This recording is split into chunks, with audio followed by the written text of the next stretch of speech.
They owned everything from the homes to the churches.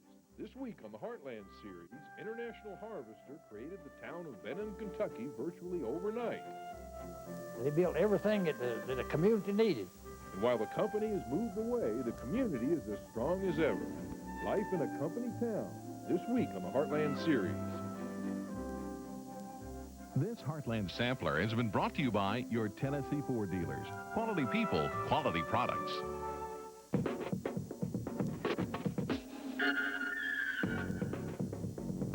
Play like Tiger?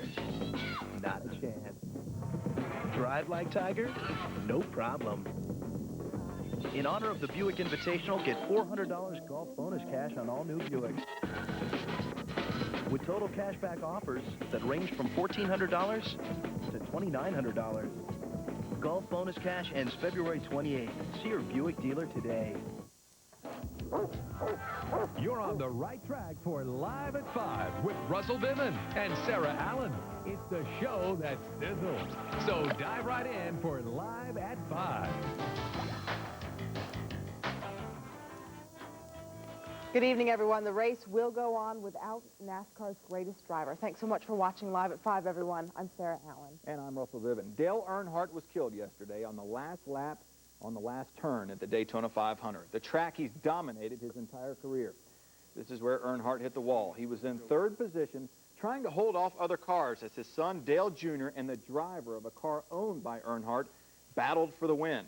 Michael Waltrip crossed the finish line first, winning his first ever Winston Cup race.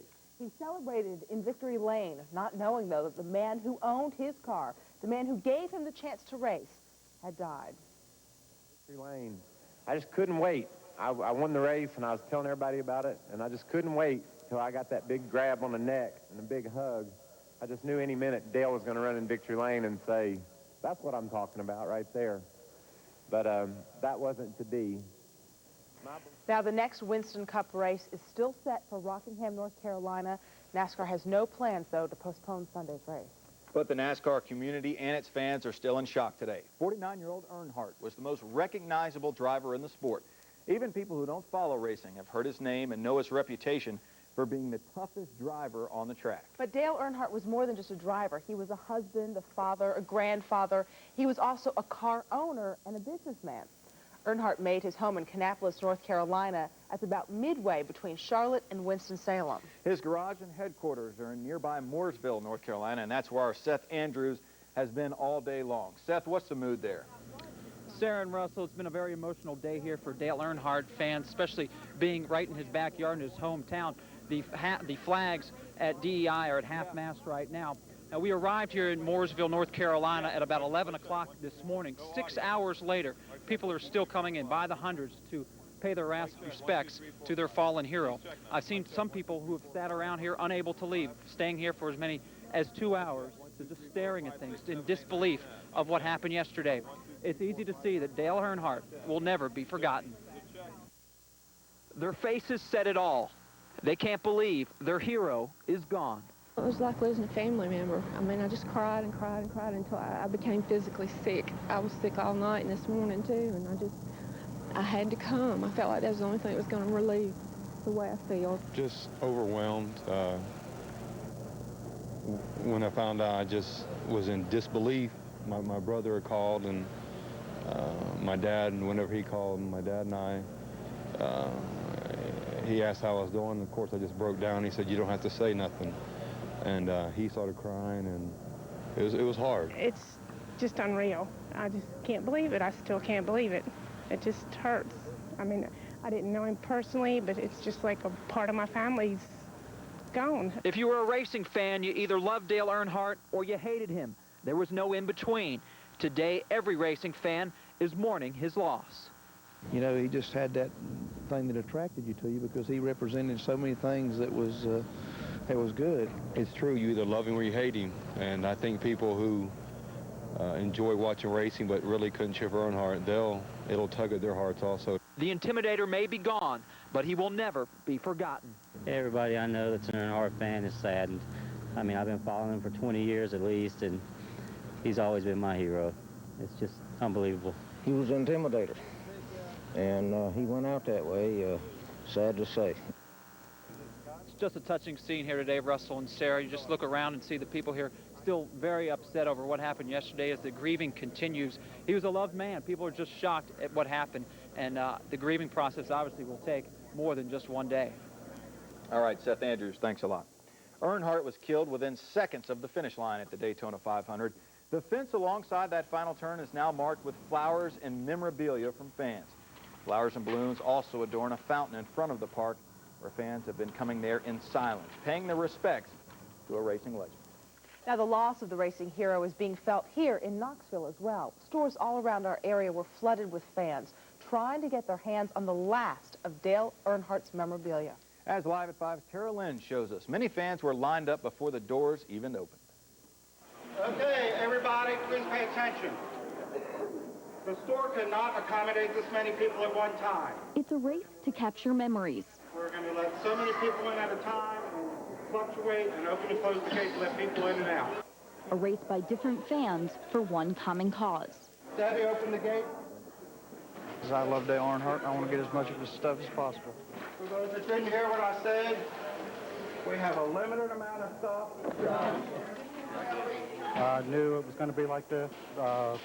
50 to 75% of NASCAR fans are Dale Earnhardt fans. It's a shock to everybody, and we actually expected this. We were not prepared for it. Nor were the fans prepared for the unexpected death of their racing legend. I'm still so stunned. It just seems like a dream to me. It's a great tragedy, and the fact that he went on the last lap of the biggest race of the year, that makes it even more so, I think.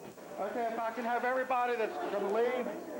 The circulation of fans in and out of the store circles around the items that are now priceless. Actually, there's none left.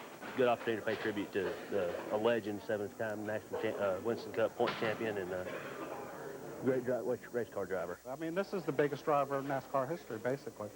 And, you know, the fans are here to support him still. For Earnhardt fans, the shocking fall of an idol leaves a lot of doubt for the future of racing. I hope it helps it, but I don't know what it'll do for me. That's who I pull for, and I really don't have any reason to watch it now, so it's kind of rough. With the loss of the hero, the uprising of a new star is left to carry on the legacy. It'll take me a while, but I may. If Junior runs, I will. Tara Lynn, Live at 5. The co-manager of the NASCAR Thunder store told us every piece of Dale Earnhardt merchandise sold out in just a few minutes today. Well, the winner of the Daytona 500 says that no one should be blamed for the death of Dale Earnhardt. At a press conference today, Michael Waltrip says there is no doubt that there was contact between Earnhardt and the car driven by Sterling Marlin before Earnhardt hit the wall.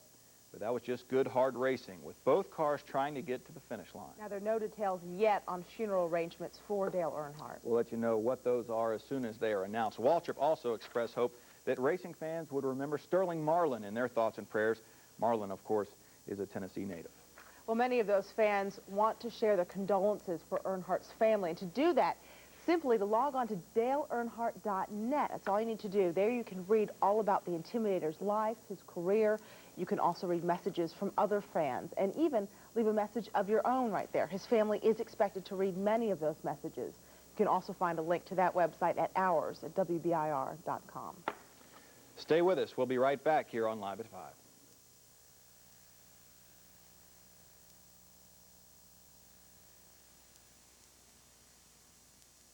We came to Toyota's proving ground to face the competition and prove who's best. And that's exactly what Camry did against Honda Accord. With better acceleration, more safety features, and a longer warranty, it's easy to see why Camry is America's best-selling car.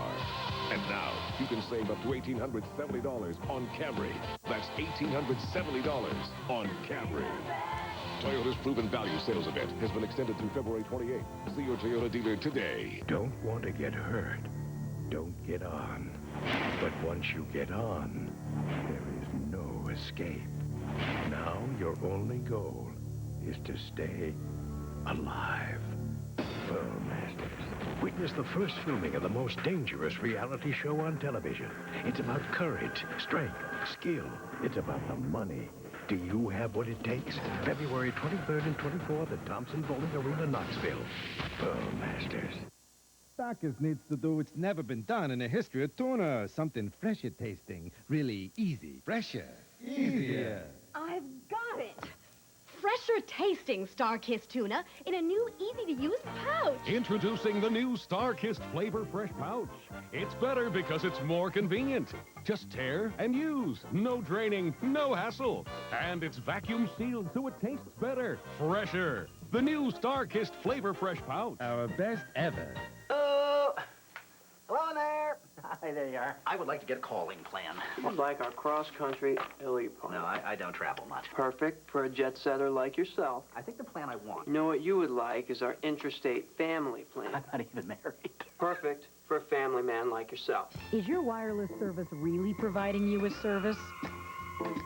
At U.S. Cellular, we connect with you. And now get a Nokia 5185i digital phone and earpiece for $19.95.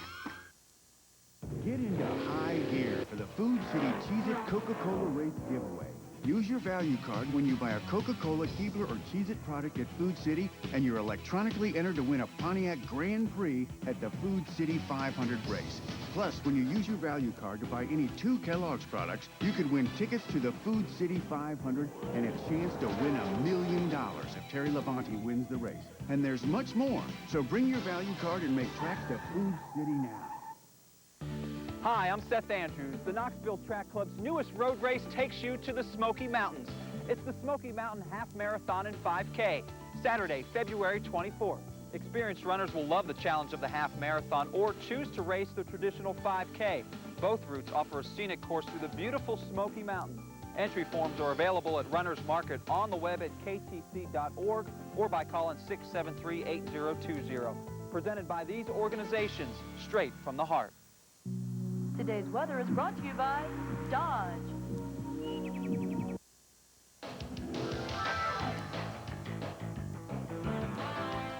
Welcome back to Live at 5. It's time now to get a check of our local news stories, and for that we head over to Robin Wilhoit. Sarah, thanks a lot. Blount County investigators want to know who's been shooting at cars on a busy road. The shootings all happened Saturday night on Old Niles Ferry Road. At least 3 cars were hit. Several people weren't hurt. In fact, one person is recovering from arm surgery. The sheriff described the shootings as random. While they've received several tips, there have been no arrests. Deputies are reminding motorists to be on guard. More jobs are on the way to Knox County. Action 10 News has learned a company called Trex out of Winchester, Virginia will bring nearly 200 jobs to the area. Officials say this is a $50 million capital investment for Knox County. The company will be located in the Eastbridge Business Park off Rutledge Pike. Trex company manufactures decking supplies. That's Check of News. Back to Russell and Sarah. All right, thanks a lot, Robin. Let's get a check of traffic now with Ed Rupp. Ed? Good afternoon. We've had a very bad wreck on the Interstate 40 eastbound about mile marker 410 in Sevier County. They're going to shut the interstate down completely. Lifestar's on their way up to the scene, and they will land right on the interstate. So while Lifestar's there on the scene in Sevier County, Interstate 40 eastbound and westbound will be completely shut down. Your last good off-ramp would be the Dollywood exit 407. Right there on Highway 66, but a very bad wreck on Interstate 40 eastbound in Sevier County will shut down the interstate while Lifestar's on the scene. Here in Knox County, we're doing fine. Interstate traffic light, as a matter of fact, as you head out of downtown, clearing up a little fender bender right on the edge of Ball Camp and Western Avenue. We'll keep you updated on WIBK's Ed Rupp checking traffic live at 5. All right, sounds messy on the streets, but thankfully outdoors, weather-wise, it's not so bad after quite a rainy week last week. Yes, exactly. We needed to dry out. Thank you very much, Sarah and Russell, and hope you had a great Monday. Beautiful weather outside. Let's talk more about weather conditions as we look at our latest satellite pictures.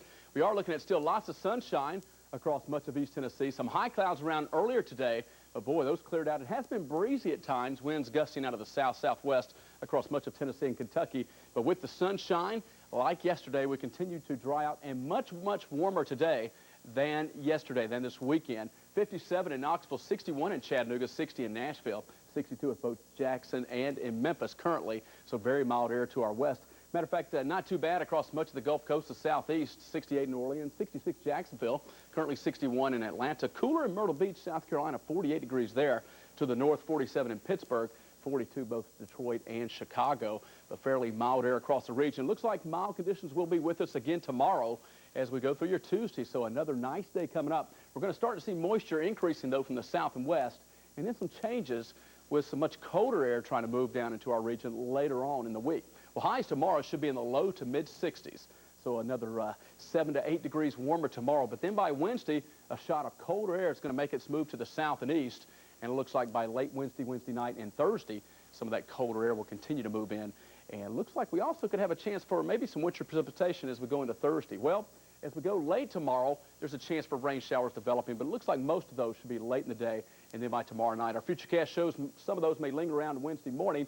Even though we'll have sunshine Wednesday afternoon, it's going to be much, much colder by late Wednesday and into Wednesday night. And then again, we could have some light winter precipitation late Wednesday night and Thursday morning. Let's check out your forecast for tonight. We are looking at mostly clear skies and cool temperatures, but not quite as cold as what we've seen. Lows tonight between 31 and 36. Then tomorrow for your Tuesday, increasing clouds and mild at 61 to 65. There will be a chance for those rain showers again late tomorrow, but a little bit better chance, I believe, by tomorrow night. This is Severe Weather Awareness Week. Coming up next half hour, we're going to have some trivia questions for you, Sarah and Russell, and you folks at home about severe thunderstorms. We'll have more on that in a little bit. All right, kind of neat. Look forward to that. Thanks, Todd. Very interesting.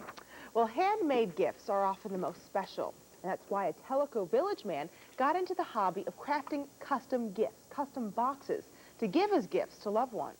What began as a hobby has now turned into a business.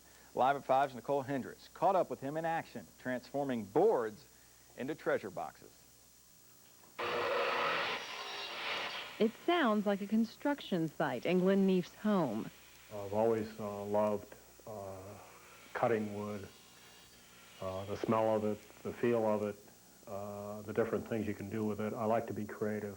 What he's constructing is art. This stack of lumber will eventually become these beautiful handmade boxes. But first, Glenn must cut each piece of the box to exact proportions. The side that goes on this side, or this piece, has to be a little longer than that piece. It's much like a jigsaw puzzle, so that each piece will eventually fit together.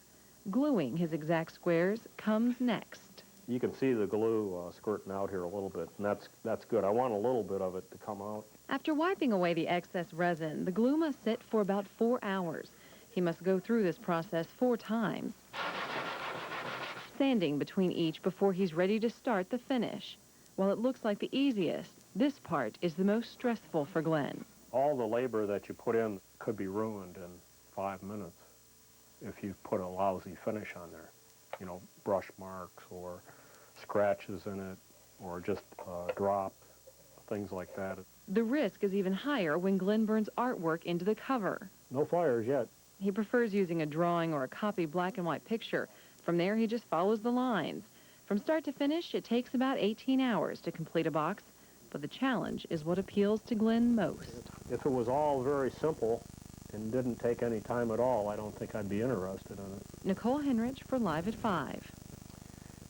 Glenn Neef's custom boxes range prices starting about $60 and can be bought online. That address can be accessed at WBIR.com. Well, if you've got some time on your hands, we've got a beautiful place for you to spend it. Coming up next, find out how to volunteer in the Great Smoky Mountains National Park. And later, you know, a lot of girls dream of being a cheerleader. Well, now some of them are getting a really, really early start on that popular sport. And they just got married. Now these famous newlyweds are trying to recover from what turned out to be a terrifying wedding night. Nobody sells for less than West, guaranteed. Only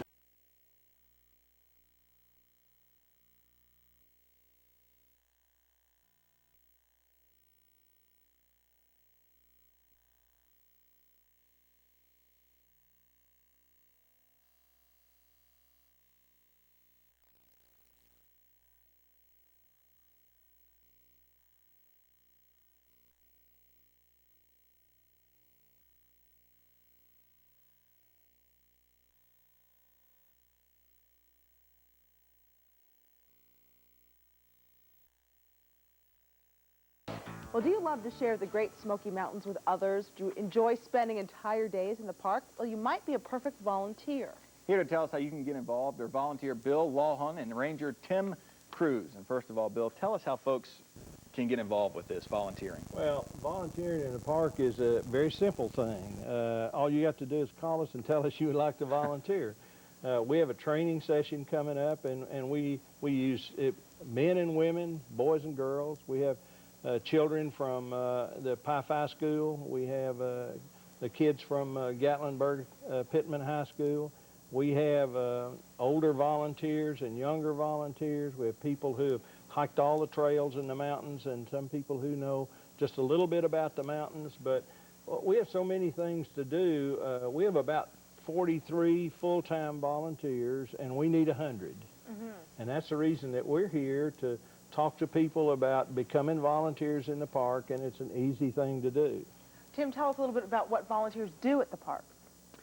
Well, there's many different jobs. What we're recruiting for today is volunteers to help out in our visitor centers, the visitor centers of Sugarlands, out at Cades Cove and Econolocty.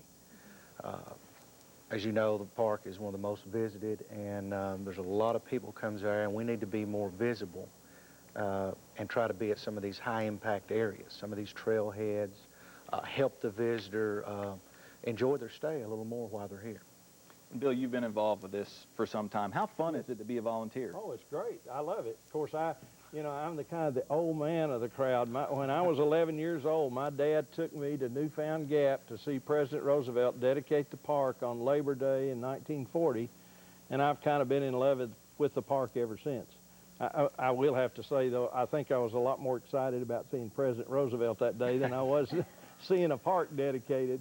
But I hike in the park on a regular basis, and it's just an opportunity to give back to the park a lot of what it gives to us. And it's a very giving park because we've got some wonderful places to visit. You can go and spend days and days in Cades Cove and still not see it all, and hike the trails. And I think that when people come to the park, they want to see the presence of park personnel. They want to see Tim Cruz with his Smoky Bear hat.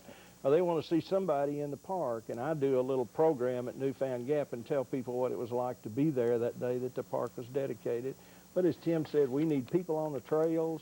And there are just so many opportunities for people to volunteer. And Tim can tell you a little bit about our training session that's coming up on the 27th. All right, Tim, we're running out of time. Quickly tell us about the training and how people can get involved. Just come to the visitor center, the Sugarlands Visitor Center. Our training is going to take place February the 27th, which is Tuesday, February the 28th, Wednesday, and March the 1st. It will start at 9:30 in the morning at the Sugarlands Training Room beside the visitor center, and will last to 4:30 on 3 of those days. Okay. All right. Thanks for coming in, guys. We appreciate it. Appreciate you having us. All right.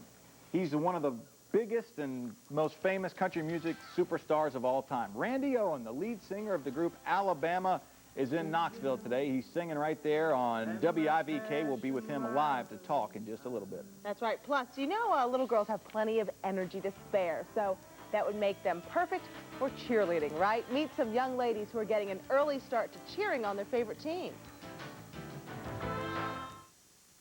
This Action 10 newscast is brought to you in NewsScribe, closed captioning for the deaf and hearing impaired.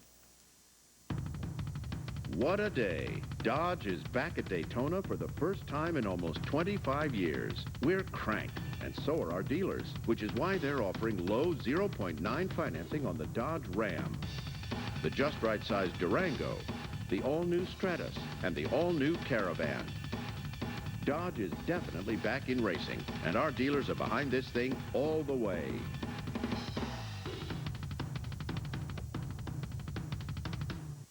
If you have a comment about Channel 10 or Action 10 News, you can call our Talkback 10 line. The number is 523-0010.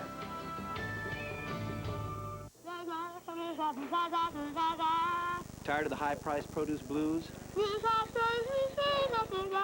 Come to Food Lion.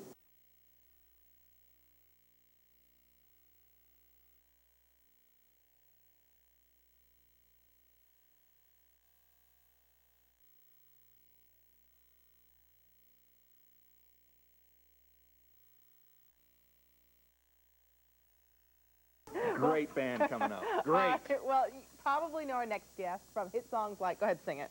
I'm not singing. All right. Tennessee River, Dixieland Delight. You were doing them really well. Oh, thanks. Good rendition of it. Well, actually, he's part of one of the most popular, enduring country bands in the world, Alabama. And Live at Five's Tara Lynn has the envious job of interviewing the leading man from the group. Randy Owen. Tara? That's right, and he's plugging away right now. We can't stop him. We're interrupting a concert here for the Live at 5 viewers. I have in my hands the new CD, but this is actually the tape, obviously. When It All Goes South. Randy Owen, thank you so much for joining us. Tell us, what are you doing here in Knoxville? I don't know. Right on I'm cue. playing guitar. I'm playing guitar in the background while you're talking on the TV. So it's just simple like that. How are you doing today? I'm doing great. Now, you have a new CD out. I sure do. Well, Alabama does. I'm just 1/4 of the members of the group Alabama, and I'm honored to be in your wonderful city, and this is kind of like a homecoming in some respects. Now, tell us about the new CD. Well, the new CD has 15 songs of hopefully the best quality, in my opinion, that we've ever done, we've ever put together, and it's very exciting. It's over budget. It's all the things that record companies have nightmares over. But if you're an artist, you always dream of being able to do something that you feel very, very good about, and you feel complete when you finish the project. And that's the way that I feel about this project. I feel completed in my heart and my soul and with the creative side of the music. And you're touring right now. Are you making any stops anywhere close to East Tennessee? What we're doing? Besides this one. Well, this is the kind of promotion stops because we're going around for the first time in my life. I'm going around and talking to radio and people about the music as opposed to doing it like in a concert, because when you do concerts, I vocally can't do it. I mean, I can't go do interviews all day and then that night do a concert. So that's one of the things I've always dreamed of doing, and luckily I'm having an opportunity to do it with this project. And so I'm very grateful for that. And it's, we'll be back around doing the music and in live concerts, but this is kind of a personal get-together with folks here, and then, of course, talking to Bobby Denton and the people that I kind of grew up with in Knoxville. It's been a special day for me. And I also understand that this has been a rough couple of days for you. You were friends with Dale Earnhardt, is that right? Yeah. It's been rough.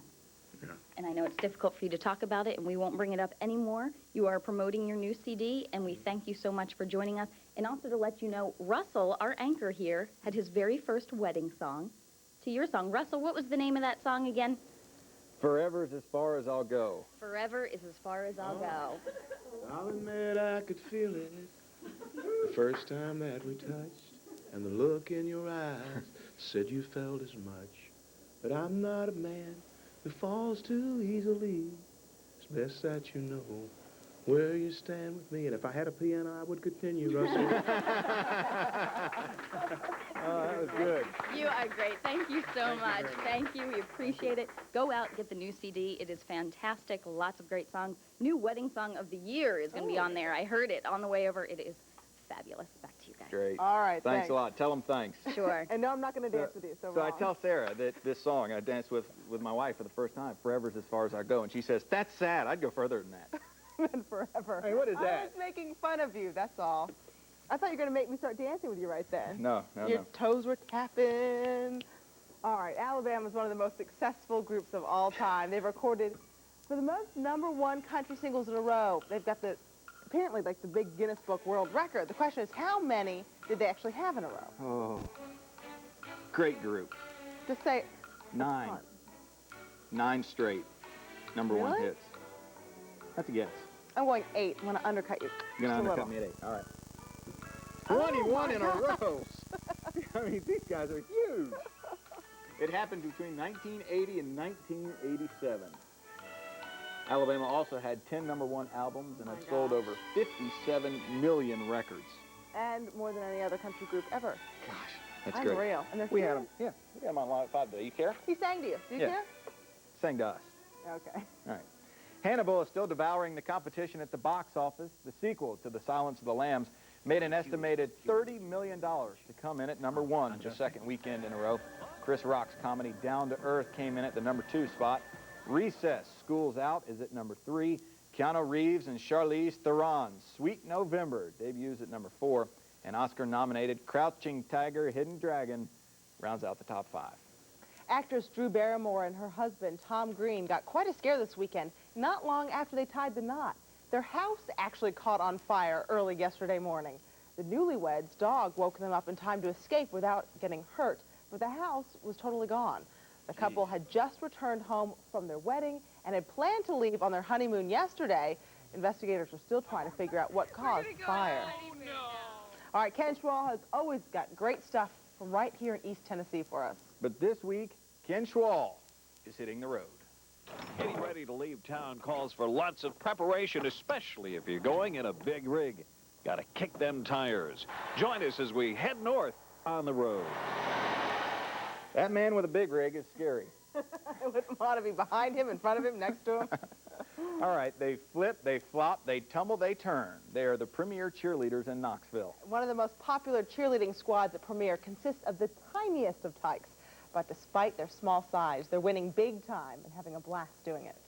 1, 2, 3, 4, 5. Make sure you keep your legs together on your back handsprings. 2, 3. Remember your faces and your smile. Smiling isn't all they have to remember. They're performing a pretty tough routine.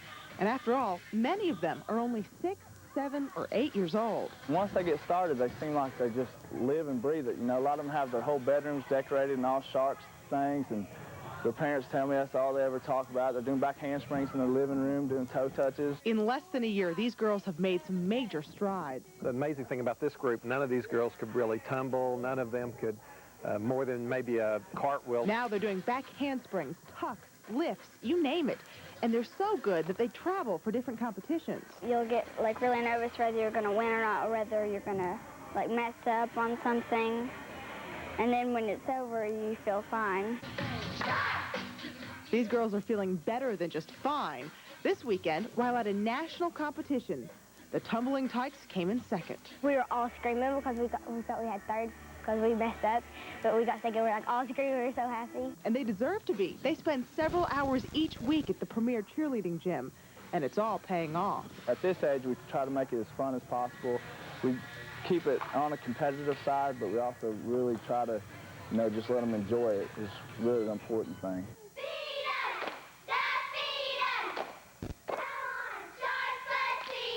It's really improves their self-esteem. And with positive support, good friendships, and a few of those big trophies, cheerleading has really given these girls something to flip over.